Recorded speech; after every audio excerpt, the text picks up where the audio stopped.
आप देख रहे हैं एनएमटी न्यूज और आपको रखे सबसे आगे।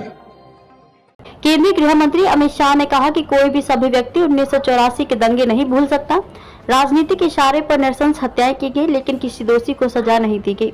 2014 में पीएम मोदी की सत्ता में आने के बाद दंगे के 300 मामलों को फिर से खोला गया और दोषियों को जेल भेजने की प्रक्रिया शुरू हुई। गृह मंत्री शाह ने दिल्ली सिख गुरुद्वारा प्रबंधक समिति की तरफ से आयोजित अभिनंदन समारोह में शुक्रवार को कहा कि मोदी सरकार ये तय करेगी कि जो भी मामले चल रहे हैं उनमें पीड़ितों को इंसाफ मिले।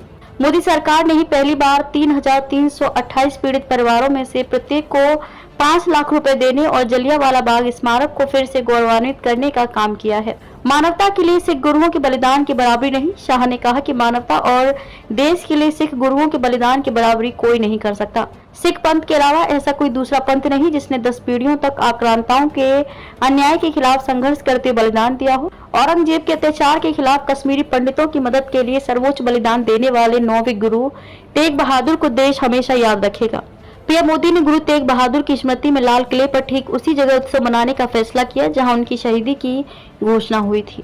सिख कौम हमेशा सबसे आगे रही। दिल्ली सिख गुरुद्वारा प्रबंधक समिति की तरफ से आयोजित अभिनंदन कार्यक्रम को संबोधित करते हुए शाह ने कहा कि भारत की आजादी के आंदोलन मुगलों और अंग्रेजों के खिलाफ लड़ाई, विभाजन की विभीषिका या आजादी के बाद देश की सीमाओं को सुरक्षित करना हो। सिख कौम हमेशा सबसे आगे रही है। हमारा आजादी के संघर्ष का इतिहास सिख बहादुरों के बलिदान से भरा पड़ा है और देश के आजाद होने के बाद इसकी सुरक्षा के लिए भी सबसे अधिक बलिदान सिख पंथ के अनुयायी ही देते आए हैं। मातृशक्ति को सशक्त करने की परंपरा भी सिख पंथ ने दी।